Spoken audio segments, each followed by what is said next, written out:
Everyone, आज हम लोग साइकोमेट्रिक प्रोसेस के बारे में पढ़ेंगे। जो साइकोमेट्रिक प्रोसेस मैंने बताया था 7 टाइप का साइकोमेट्रिक प्रोसेस होता है, जिसमें से 3 का मैं डिस्कशन इससे प्रीवियस वीडियो में कर चुका हूं। जैसे कि मिक्सिंग ऑफ एयर स्टीम के बारे में मैं डिस्कस कर चुका हूं, सेंसिबल हीटिंग के बारे में डिस्कस कर चुका हूं, सेंसिबल कूलिंग के बारे में डिस्कस कर चुका हूँ। आज हम लोग cooling dehumidification, cooling humidification, heating and dehumidification और हीटिंग एंड ह्यूमिडिफिकेशन के बारे में देखेंगे। ठीक है, तो let's start our today's class on the psychrometric process. तो this is all about the previous videos. ये सब आपको प्रीवियस वीडियो में मैं कवर कर चुका हूँ। आप अगर प्रीवियस वीडियो नहीं देखे हैं तो प्रीवियस वीडियो एक बार ज़रूर देख लें। बाईपास फैक्टर के बारे में भी मैं प्रीवियस वीडियो में बता चुका हूँ आप सबको। आज हम लोग कूलिंग डीह्यूमिडिफिकेशन के बारे में पढ़ेंगे, कूलिंग एंड डीह्यूमिडिफिकेशन। ठीक है, तो what is cooling and dehumidification? आखिर ये कूलिंग एंड डीह्यूमिडिफिकेशन होता क्या है? तो सबसे पहले नाम से आपको पता चल रहा होगा कि कूलिंग मतलब ठंडा करना है आपको किसी को, एंड डीह्यूमिडिफिकेशन मतलब जो ह्यूमिडिटी है उसको ख़त्म करना है।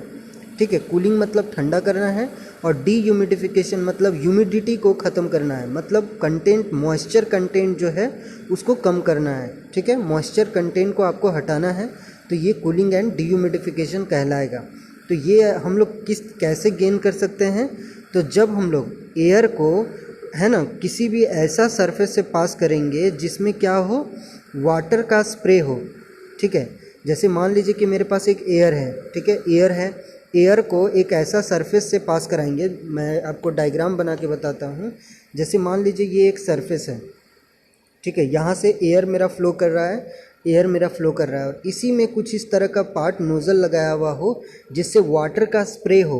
ठीक है, क्या हो, वाटर का स्प्रे हो। और वो जो वाटर का स्प्रे हो वो किस टेम्परेचर में होना चाहिए? तो ड्यू पॉइंट टेम्परेचर, है ना, ड्यू पॉइंट टेम्परेचर से कम होना चाहिए। ड्यू पॉइंट टेम्परेचर से कम क्यों होना चाहिए? ड्यू पॉइंट टेम्परेचर का मतलब क्या होता है? एक ऐसा टेम्परेचर जहाँ पे वो सेचुरेशन पॉइंट को गेन कर ले। एक ऐसा टेम्परेचर जब वो सेचुरेशन पॉइंट तक पहुँच जाए तो जो कूलिंग है ना, तो जो हम लोग एयर को यहाँ से जो इंटर करवा रहे हैं, है ना, उसमें जो वाटर का स्प्रेड हो रहा है, वो वाटर का जो स्प्रे होगा वो किस टेम्परेचर पे होना चाहिए? तो less than dew point temperature होना चाहिए। ड्यू पॉइंट टेम्परेचर से कम टेम्परेचर होना चाहिए। ठीक है, less than dew point temperature, है ना, होना चाहिए। जब less than dew point temperature होगा तब जा कर के हम लोग सेंसिबल कूलिंग हो पाएगा। ऐसा इसलिए होगा क्योंकि देखिए, मान लीजिए कि एयर का आप स्प्रे कर रहे हैं, वो किस टेम्परेचर पे है? ड्यू पॉइंट टेम्परेचर से कम टेम्परेचर में है। इसका मतलब है कि उस वाटर में हम लोग क्या कर सकते हैं कि और ज़्यादा वाटर को ऐड किया जा सकता है। वो जो स्प्रे हम लोग कर रहे हैं, वाटर का जो स्प्रे है, मतलब जो उसमें मॉइस्चर है, उसमें हम लोग और भी ज़्यादा मॉइस्चर को ऐड कर सकते हैं। तो वो एयर का जो मॉइस्चर है वो ले लेगा, वाटर एयर का मॉइस्चर को ले लेगा और एयर को डीह्यूमिडिफाई कर देगा, और एयर को डीह्यूमिडिफाई कर देगा, और एयर में जो ह्यूमिडिटी है, जो मॉइस्चर है, वो कंडेंस्ड होकर के वाटर में मिल जाएगा। ठीक है, जो एयर में ह्यूमिडिटी है या मॉइस्चर है वो कंडेंस्ड होकर के कहाँ मिल जाएगा? वाटर में मिल जाएगा, वाटर में मिल जाएगा और ये डीह्यूमिडिफाई हो जाएगा। और जो एयर हम लोग का यहाँ से आ रहा था, जो एयर यहाँ से इंटर कर रहा था, वो जब बाहर निकलेगा तो उसका जो ड्राई बल्ब टेम्परेचर है, वो ड्राई बल्ब टेम्परेचर लेस होगा as compare to that of inlet dry bulb temperature. जो इनलेट ड्राई बल्ब टेम्परेचर है उसके कंपेयर में जो आउटलेट ड्राई बल्ब टेम्परेचर है वो कम होगा। क्यों? क्योंकि वो ठंडा हो चुका है, उसमें से जो ह्यूमिडिटी है वो बाहर निकल चुका है, इसलिए उसको डीह्यूमिडिफिकेशन कहते हैं। डीह्यूमिडिफिकेशन कहते हैं, उससे ह्यूमिडिटी बाहर निकल गया है। इसलिए निकल गया है क्योंकि वो कंडेंस्ड हो चुका है, बिकॉज उसमें हम लोग वाटर का स्प्रे किए हुए हैं और वो वाटर का spray less than dew point temperature था। ठीक है, less than dew point temperature था। होप आपको समझ में आ गया होगा कि मैं कूलिंग एंड डीह्यूमिडिफिकेशन कैसे हो रहा है। ठीक है, हम लोग यहाँ पे देखते हैं जो लिखा हुआ है कि whenever air is pass to made to pass over a surface, ये इस तरह से एक ऐसा सरफेस से पास कराएंगे और through a spray of water, और through a spray of water, एक ऐसा स्प्रे ऑफ वाटर करेंगे that is at a temperature less than the dew point temperature, वो less than dew point temperature से कम होगा, of the air, condensation of some of the water vapour in air will occur simultaneously, मतलब condensation of some water vapour, कुछ जो water vapour जो air में है वो क्या होगा, कंडेंस्ड हो जाएगा, will occur simultaneously with the sensible cooling process, और ये सेंसेबल कूलिंग प्रोसेस होगा उसमें, है ना, सेंसेबल कूलिंग प्रोसेस होगा और वो कंडेंस्ड हो जाएगा जो मॉइस्चर है उस एयर में, ओके, मॉइस्चर जो है वो कंडेंस्ड हो जाएगा, ठीक है। तो सेंसेबल हीटिंग फैक्टर, इसमें भी हम लोग का एक सेंसेबल हीटिंग फैक्टर करके एक टर्म होता है, वो इसको गाइड करता है, सेंसेबल हीटिंग फैक्टर, ठीक है। हम लोग सेंसेबल हीटिंग फैक्टर के बारे में डिटेल में जानेंगे कि what is sensible heating factor. तो सेंसेबल हीटिंग फैक्टर क्या होता है, तो मैं आपको अभी बता दे रहा हूँ फिर भी कि sensible heating factor is a ratio of, sensible heating factor ratio है किसका, सेंसेबल हीट का to the total heat, sensible heat to the total heat का रेशियो है, और सेंसेबल हीट तो सेंसेबल हीट ही रहेगा, बट टोटल हीट क्या होता है, it is the sum of sensible heat plus latent heat, ये इन दोनों का सम है, सेंसेबल हीट और लेटेंट हीट का। जैसे कि मैं बता रहा हूँ इसमें टोटल हीट में सेंसेबल और लेटेंट दोनों क्यों आया, क्योंकि जो एयर है, एयर को कंडेंस्ड, एयर में जो मॉइस्चर है उसको कंडेंस्ड करने के लिए सबसे पहले क्या करना होगा कि उसमें जो भी हमारा हमारा जो एक्स्ट्रा हीट है पहले उसको निकालना होगा। This extra heat is nothing but sensible heat, है ना, जो उसको उसका टेम्परेचर वेरी करा रहा है वो क्या है, सेंसिबल हीट है। और जो फेस चेंज कंडेंस्ड कराने में जितना हीट लगे, जितना हीट निकलेगा, जो कंडेंस्ड कराने में जितना हीट निकलेगा, this is our latent heat, उसको हम लोग लेटेंट हीट कहेंगे। तो सेंसिबल हीट और लेटेंट हीट के सम को हम लोग टोटल हीट कहेंगे। And sensible heat factor is nothing but it is the ratio of sensible heat to the total heat, okay, sensible heat to the total heat. Now we have cooling and humidification. अभी हम लोग D humidification बात किए थे कि उसमें से जो ह्यूमिडिटी है उसको हटाना है, तो हम लोग ड्यू पॉइंट टेम्परेचर से कम टेम्परेचर वाले कम टेम्परेचर में एयर को स्प्रेड किए थे, तब जाके वो क्या हुआ था, डी-ह्यूमिडिफाई हो गया था। अब हम लोग को कूलिंग करना है, ठंडा करना है, और साथ में ह्यूमिडिफिकेशन करना है, उसमें ह्यूमिडिटी ऐड करना है। तो जब हम लोग को ह्यूमिडिटी ऐड करना होगा तब क्या करेंगे, उसमें किस तरह से होगा, तो if unsaturated air, unsaturated air का मतलब क्या है, एक ऐसा एयर जो सेचुरेट नहीं हुआ होगा। जब कोई एयर सेचुरेट नहीं हुआ रहता है, इसका क्या मतलब होता है, जब कोई एयर सेचुरेट नहीं हुआ रहता है इसका ये मतलब होता है कि उसमें और भी ज़्यादा मॉइस्चर को हम लोग ऐड कर सकते हैं। अगर कोई एयर सेचुरेट हो जाएगा इसका क्या मतलब होगा कि उसमें अब कोई भी मॉइस्चर ऐड नहीं किया जा सकता है, उसमें जो वाटर वेपर कंटेंट है वो ऐड नहीं किया जा सकता है। बट यहाँ पे कूलिंग और ह्यूमिडिफिकेशन करना है, मतलब ह्यूमिडिटी को ऐड करना है, वाटर वेपर को ऐड करना है। तो ऐड कब कर पाएंगे हम लोग किसी भी एयर में हम लोग मॉइस्चर को कब ऐड कर पाएंगे, जब वो अनसेचुरेट होगा, जब वो सेचुरेशन पॉइंट नहीं पहुंच पाएगा। जैसे मैं आपको कुछ खिलाना चाहता हूं तो कब खिला पाऊंगा, जब आपको भूख लगा रहेगा, जब आप, है ना, तो तब आप ज़्यादा मात्रा में खा पाइएगा। अब आप खाना खा के पेट भर के आ चुके हैं, अब मैं और आपको खिलाना चाहूँगा तो आप तो खा नहीं पाओगे ना। तो यही है कि जब वो अनसेचुरेट रहेगा उस टाइम में ही उसमें हम लोग और भी ज़्यादा मॉइस्चर को ऐड कर पाएंगे। तो if unsaturated air is pass through a spray of continuous recirculating water, bar bar continuous recirculating water मतलब सर्कुलेट हो रहा है वाटर और बार बार उससे पास कराएंगे, है ना, जब अनसेचुरेटेड एयर होना चाहिए तभी जा कर के उसमें ऐड हो पाएगा। The specific humidity will increase, मतलब उसमें स्पेसिफिक ह्यूमिडिटी क्या होगा, इंक्रीज हो जाएगा। And what is specific humidity, specific humidity is nothing but it is the, क्या है, अमाउंट ऑफ वाटर वेपर इन पर केजी ऑफ ड्राई एयर, कितना अमाउंट ऑफ वाटर वेपर है ना, पर केजी ऑफ ड्राई एयर में, this is called specific humidity. तो जो स्पेसिफिक ह्यूमिडिटी, चूँकि यहाँ अनसेचुरेटेड एयर था, मॉइस्चर ऐड हो गया है, जब हम लोग कंटिन्यूअस स्प्रेड ऑफ वाटर किए हैं तो उसका स्पेसिफिक ह्यूमिडिटी क्या होगा, इंक्रीज हो जाएगा। जबकि जो ड्राई बल्ब टेम्परेचर है वो डिक्रीज़ होगा ना, उसका ड्राई बल्ब क्योंकि वो ठंडा होगा। जब हम लोग वाटर का स्प्रे करेंगे, वाटर का फुहारा उसमें आएगा तो क्या होगा, उसका ड्राई बल्ब टेम्परेचर डिक्रीज होगा, बट उसका ह्यूमिडिटी क्या हो गया, इंक्रीज हो गया। This is the process of adiabatic saturation is called cooling and humidification. इसी को हम लोग एडियाबेटिक सेचुरेशन कहते हैं, है ना। एडियाबेटिक सेचुरेशन कहते हैं कि अब जा कर के जब उसमें ही मॉइस्चर ऐड हो जाएगा तब जाके वो सेचुरेशन पॉइंट को गेन कर पाएगा, ठीक है, तब जाके वो सेचुरेशन पॉइंट को गेन कर पाएगा। और इसीलिए इसका नाम दिया गया है क्या, the process of adiabatic saturation.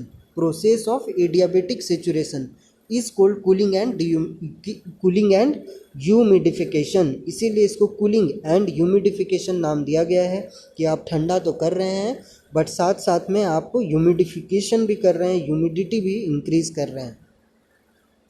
अब अगर हम लोग परसेंटेज ऑफ सेचुरेशन देखेंगे कि कितना सेचुरेशन हो पाया है, तो ये परसेंटेज ऑफ सेचुरेशन कैसे निकाल पाएंगे, तो जो ड्राई बल्ब टेम्परेचर था, है ना, पहले वो क्या होगा, बड़ा होगा, ज़्यादा होगा, और जो ड्राई बल्ब टेम्परेचर बाद में हुआ वो क्या हो गया, ड्राई बल्ब टेम्परेचर 2, ठीक है ना। और जो इंटरमीडिएट ड्राई बल्ब टेम्परेचर होगा 3 होगा। तो हम लोग का ये डिफरेंस होगा कि dry bulb temperature 1, dry bulb temperature 2 और dry bulb temperature 1 minus dry bulb temperature 3। तो इससे हम लोग परसेंटेज ऑफ सेचुरेशन की कितना सेचुरेशन हो पाएगा, उसमें कितना मॉइस्चर ऐड हो पाएगा, कितना परसेंट हम लोगों ने सक्सेसफुली मॉइस्चर को ऐड कर पाया है, उसको हम लोग परसेंटेज ऑफ सेचुरेशन निकाल सकते हैं। और ये हो जाएगा dry bulb temperature 1 minus dry bulb temperature 2 by में dry bulb temperature 1 minus dry bulb temperature 3। अगर हम लोग इसका ये कर्व देखेंगे, जो हम लोग को साइकोमेट्रिक कर्व दिया हुआ है, इस साइकोमेट्रिक कर्व से हम लोग समझ सकते हैं। जैसे कि यहाँ पे ड्राई बल्ब टेम्परेचर आपको दिखाया हुआ है और यहाँ पे क्या दिखाया हुआ है, स्पेसिफिक ह्यूमिडिटी। जैसे आप अगर देख रहे होंगे तो 1 पॉइंट, 2 पॉइंट एंड 3 पॉइंट, है ना। तो यहाँ से क्या हो रहा है कि आपका स्पेसिफिक ह्यूमिडिटी इंक्रीज़ हो रहा है। जैसे 3 पॉइंट पर स्पेसिफिक ह्यूमिडिटी ज़्यादा होगा, 2 पर उससे कम होगा, 1 पर उससे कम होगा। तो 1 से ऊपर जैसे जैसे जा रहे हैं स्पेसिफिक ह्यूमिडिटी बढ़ रहा है, और जैसे 1 से 3 पर इधर आ रहे हैं तो ड्राई बल्ब टेम्परेचर घट रहा है, मतलब ठंडा हो रहा है और ह्यूमिडिटी बढ़ रहा है, ठीक है ना। ठंडा हो रहा है इस साइड में और इस साइड में ह्यूमिडिटी इंक्रीज़ हो रहा है। तो ये आपका हो गया कूलिंग एंड ह्यूमिडिफिकेशन। होप आपको समझ आया होगा। अब हम लोग हीटिंग एंड ह्यूमिडिफिकेशन देखते हैं कि आपको गर्म करना है और उसमें ह्यूमिडिटी को ऐड करना है, मॉइस्चर को ऐड करना है ना। जो मेरा एयर है, एयर को गर्म करना है और उसमें ह्यूमिडिटी को ऐड करना है, ह्यूमिडिफिकेशन करना है। तो ऐसे इसको आप कैसे कर सकते हैं, ठीक है, इसको आप कैसे कर सकते हैं। तो हमारे पास एक डिवाइस है जिसको हम लोग ह्यूमिडिफायर कहते हैं, ठीक है। इसमें हम लोग का ह्यूमिडिफायर होता है जो ह्यूमिडिटी को ऐड करता है। Humidifier is nothing but it is a spread of water, water को ही स्प्रेड करता है। बट अगर हम लोग को हीटिंग एंड ह्यूमिडिफिकेशन करना है तो हीटिंग एंड ह्यूमिडिफिकेशन के लिए क्या करना होगा कि वाटर को ऐसे पास कराना होगा, गर्म करके वाटर को पास कराना होगा एयर के साथ, बट हीटेड वाटर को, ठीक है, एक हीटेड वाटर को स्प्रेड कराना होगा, है ना। और उसको हम लोग बार बार सर्कुलेट करना होगा, तब जा कर के वो क्या हो जाएगा कि हीट भी हो जाएगा एयर मेरा और ह्यूमिडिफिकेशन मतलब ह्यूमिडिटी भी ऐड हो जाएगा, ठीक है, ह्यूमिडिटी भी ऐड हो जाएगा, ठीक। तो if air is passed through a humidifier which has heating water spread instead of simply circulating spray, जो इससे पहले सिंपल सर्कुलेशन ऑफ स्प्रे हो रहा था, एक चिल्ड वाटर या ठंडा पानी या नॉर्मल वाटर को हम लोग जो सर्कुलेट कर रहे थे, इसमें नॉर्मल वाटर नहीं बल्कि गर्म हवा, गर्म पानी को सर्कुलेट करेंगे, स्प्रेड करेंगे, तब जा कर के क्या होगा कि वो गर्म भी हो जाएगा हवा और ह्यूमिडिफिकेशन, उसमें ह्यूमिडिटी भी ऐड हो जाएगा, ठीक है। It is passed to accomplish heating and humidification by evaporating from an open pan of heated water or by direct injection of heated water or steam, ठीक है। It is possible to accomplish heating and humidification, जो हम लोग heating and humidification कर रहे हैं ये possible हो सकता है by evaporating from an open pan of heated water और by direct injection of heated water और स्टीम, कि हम लोग डायरेक्टली क्या करेंगे कि या तो आप डायरेक्टली हीटेड वाटर और स्टीम को इंजेक्ट कर सकते हैं, या तो हम लोग ऐसा कर सकते हैं कि एक सेपरेट चैम्बर बना दें जहाँ पे गर्म पानी को रखा जाए, ठीक है, एक सेपरेट बर्तन कर दें, बर्तन कर दें, ओपन पेन रखेंगे, बर्तन रखेंगे, जहाँ पे क्या होगा, हीटेड वाटर रहेगा और उससे वो जा कर के गर्म होगा, मेरा एयर गर्म होगा एयर, और उसमें ह्यूमिडिटी इंक्रीज होगा। ठीक है, जब वो ओपन रहेगा तब, जो बर्तन है वो ओपन होना चाहिए, तब जाके हीटिंग एंड ह्यूमिडिफिकेशन हम लोग कर सकते हैं। Next we have heating and dehumidification, कि इस बार आपको गर्म भी करना है और डीह्यूमिडिफिकेशन करना है, उससे ह्यूमिडिटी को रिमूव करना है। ठीक है, तो ये हम लोग कैसे कर सकते हैं, तो ये हम लोग कर सकते हैं जब हम लोग को इसमें एक एब्जॉर्बेंट का इस्तेमाल करना होता है। जब हम लोग को डीह्यूमिडिफिकेशन करना होगा और गर्म करना होगा, उस टाइम में हम लोग को क्या करना होगा, एक एब्जॉर्बेंट का यूज़ करना होगा। एब्जॉर्बेंट का यूज़ करना होगा जो मॉइस्चर को एब्जॉर्ब कर ले, जो मॉइस्चर को एब्जॉर्ब कर ले, उस तरह का एब्जॉर्बेंट को यूज़ करना होगा। जैसे कॉटन रुई जो होता है, रुई को अगर हम लोग रख देंगे और अगर जिस कमरे में मॉइस्चर ज़्यादा होगा तो रुई हल्का भीग जाएगा, वो क्या होगा, मॉइस्चर को पकड़ लेगा, मॉइस्चर को एब्जॉर्ब करेगा। ठीक है, जैसे बिस्किट को, खुला बिस्किट को अगर रख देते हैं तो वो थोड़ा हल्का, अगर मॉइस्चर ज़्यादा होगा तो वो भीग जाता है ना।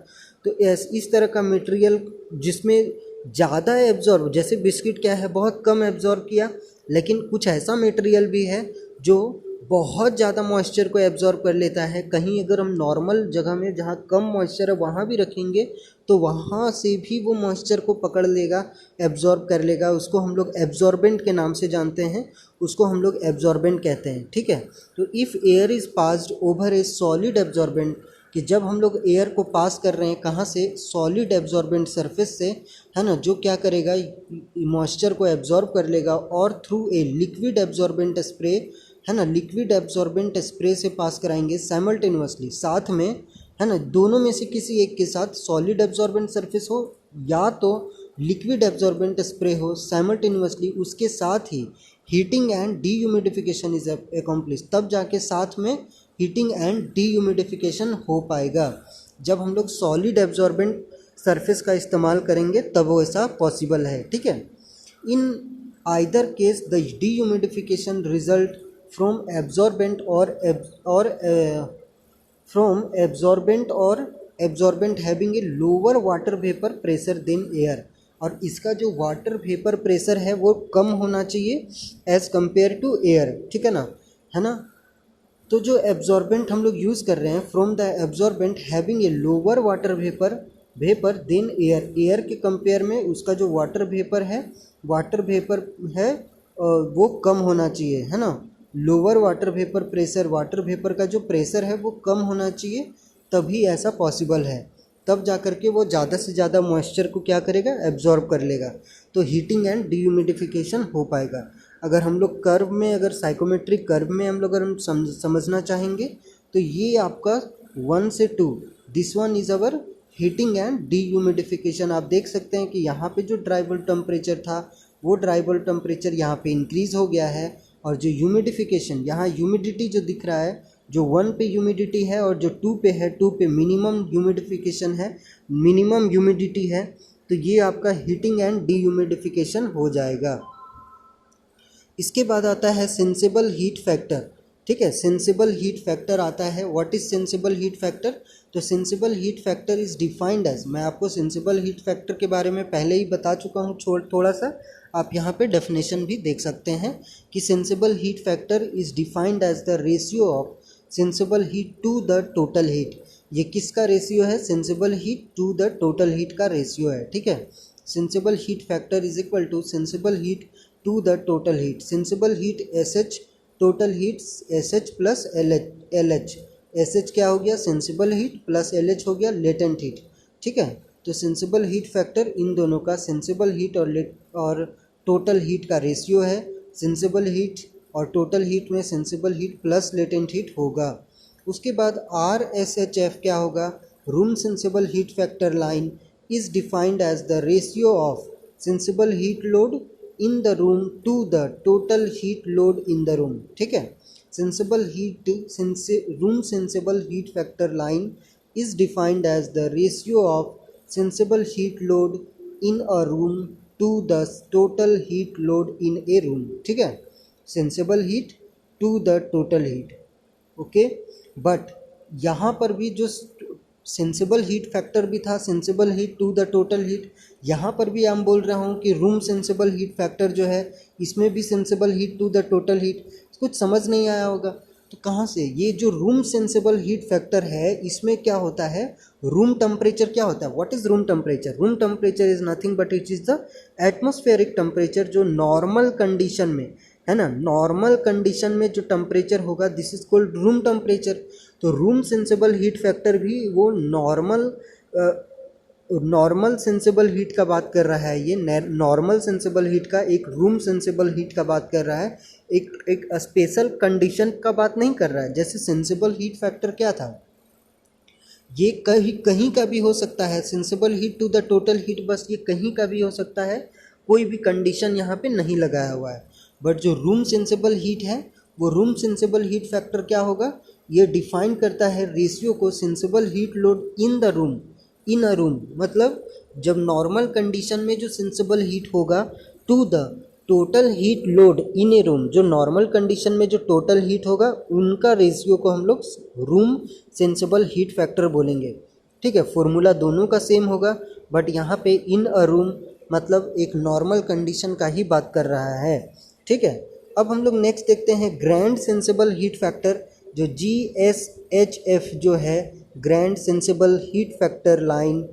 ये लाइन क्यों लिख रहे हैं, लाइन इसलिए लिख रहे हैं क्योंकि साइकोमेट्रिक कर्व में sensible heat factor, room sensible heat factor, grand sensible heat factor in सब को रिप्रेजेंट किया जा सकता है, इसीलिए उस लाइन के बारे में लिख रहे हैं। तो grand sensible heat factor line is defined as the ratio of total sensible heat to the grand total heat load that the conditioning कि कंडीशनिंग टाइम में जो होगा उसको हम लोग ग्रैंड सेंसिबल हीट फैक्टर बोलेंगे।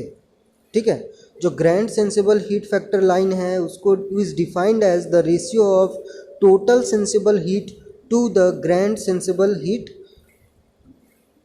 है ना, grand total heat load that the conditioning के टाइम में plant must handle include the outdoor heat load. ठीक है, जो प्लांट है उसको किसके साथ हैंडल करना है, हीट लोड, है ना, आउटडोर हीट लोड जो बाहर में एक्स्ट्रा हीट जो होता है उन सब के साथ भी डील करना होता है, उन सब के साथ में भी डील करना होता है। जैसे कि प्लांट का खुद का हीट होगा वो कहाँ जाएगा, मॉइस्चर एटमॉस्फेयर में, फिर हम लोग जो रेफ्रिजरेशन है वो क्या एयर को सक किया कहाँ से, एटमॉस्फेयर से, तो वो तो वहीं प्लांट के बाहर में ही जो एटमॉस्फेयर है उसी से तो सक करेगा। तो वहाँ पर जो एक्स्ट्रा हीट है उन सब के साथ भी डील करना पड़ेगा, बस यही बोल रहा है। और ग्रैंड सेंसिबल हीट फैक्टर जो है वो grand sensible heat factor total, है ना, ये टोटल सेंसिबल हीट है, total sensible heat to the total latent heat plus total sensible heat है। ठीक है, total latent heat plus total sensible heat, इसी को हम लोग ग्रैंड टोटल हीट फैक्टर बोलेंगे, ग्रैंड टोटल हीट फैक्टर। इसका मतलब ये हो गया कि जो भी हीट एक्स्ट्रा ऐड हो चुका है एटमॉस्फेयर में, जैसे हम लोग किसी भी प्लांट में हैं तो प्लांट में क्या होता है कि उसमें कुछ एक्स्ट्रा हीट ऐड हो जाता है, प्लांट का खुद का गर्मी उसमें एटमॉस्फेयर में ऐड हो गया, एटमॉस्फेरिक एयर में ऐड हो गया, तो उस जो रेफ्रिजरेशन सिस्टम है उसको किसके साथ डील करना पड़ेगा, पूरा हीट के साथ डील करना पड़ेगा, इसीलिए उसका नाम दिया गया grand sensible heat factor. Okay, grand sensible heat factor. अब ये लास्ट है ERSHF, इसको हम लोग effective room sensible heat factor कहेंगे। क्या कहेंगे, effective room sensible heat factor.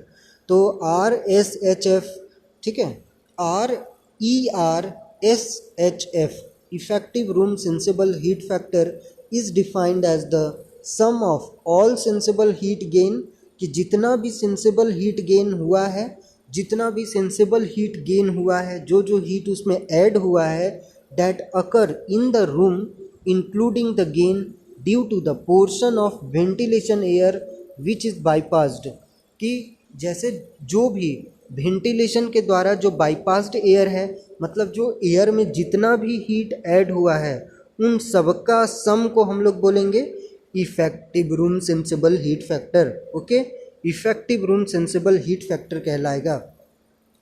आप देख सकते हैं ERSHF को हम लोग लिख रहे हैं सम ऑफ ऑल सेंसिबल हीट। ठीक है, सम ऑफ ऑल सेंसिबल हीट लिख रहे हैं। तो ERSHF क्या होता है, sensible heat at room plus heat gain, जितना भी हीट गेन हुआ है उन सब का सम को हम लोग बोलेंगे ERSHF, sum of all sensible heat. Next we have ADP, apparatus dew point. Okay, ADP मतलब apparatus dew point in the process of cooling and dehumidification for conditioning the effective surface temperature is called ADP। उसको हम लोग apparatus dew point temperature कहेंगे। ठीक है, ADP मतलब apparatus dew point temperature.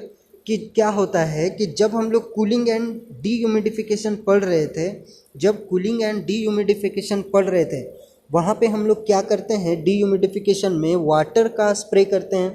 ठीक है ना, वाटर का स्प्रे करते हैं और वो वाटर क्या होना चाहिए था कि ड्यू पॉइंट टेम्परेचर से कम होता था। याद है आपको, अभी मैंने पढ़ाया है कि कूलिंग एंड डीह्यूमिडिफिकेशन में वाटर का स्प्रे करते हैं और जो वाटर का स्प्रे करेंगे वो वाटर का स्प्रे क्या होगा, टेम्परेचर क्या होना चाहिए, लेस देन होना चाहिए, किससे, ड्यू पॉइंट टेम्परेचर से। जब वो less than dew point temperature होगा तो जो ह्यूमिडिटी है एयर में उस ह्यूमिडिटी को एक्सेप्ट कर लेगा और वो डीह्यूमिडिफाई हो जाएगा और जो एयर है वो ठंडा हो जाएगा। तो इन the process of cooling and dehumidification for condensation the effective surface temperature, जो उस टाइम में जो इफेक्टिव सरफेस टेम्परेचर होगा उसी को हम लोग जब हम लोग कूलिंग एंड डीह्यूमिडिफिकेशन करेंगे, जब जिस कंटेनर में रख करके करेंगे तो उसका जो सरफेस टेम्परेचर होगा, है ना, उसका जो सरफेस टेम्परेचर होगा उसी को ADP और एपरेटस ड्यू पॉइंट बोलेंगे। हमने क्या बोला है कि जो वाटर का जो टेम्परेचर होना चाहिए वो क्या होना चाहिए, लेस देन होना चाहिए, है ना, किससे, due point temperature of air से, है ना, ड्यू पॉइंट टेम्परेचर जो है एयर का उससे कम टेम्परेचर होना चाहिए। तो उसी को हम लोग बोलेंगे एपरेटस ड्यू पॉइंट, है ना। एपरेटस ड्यू पॉइंट का मतलब है कि ये एपरेटस ड्यू पॉइंट किससे कम है, due point temperature of air. जो एपरेटस ड्यू पॉइंट टेम्परेचर है ये ड्यू पॉइंट टेम्परेचर किससे कम होना चाहिए, due point temperature of air से कम होना चाहिए। तो ये हम लोग कूलिंग एंड डीह्यूमिडिफिकेशन में देखे हैं। तो होप आपको ADP के बारे में भी समझ आया होगा, एपरेटस ड्यू पॉइंट टेम्परेचर। तो मैं आज बहुत वीडियो काफ़ी लंबा हो गया है। ओके, तो आज के लिए इतना ही। Thank you.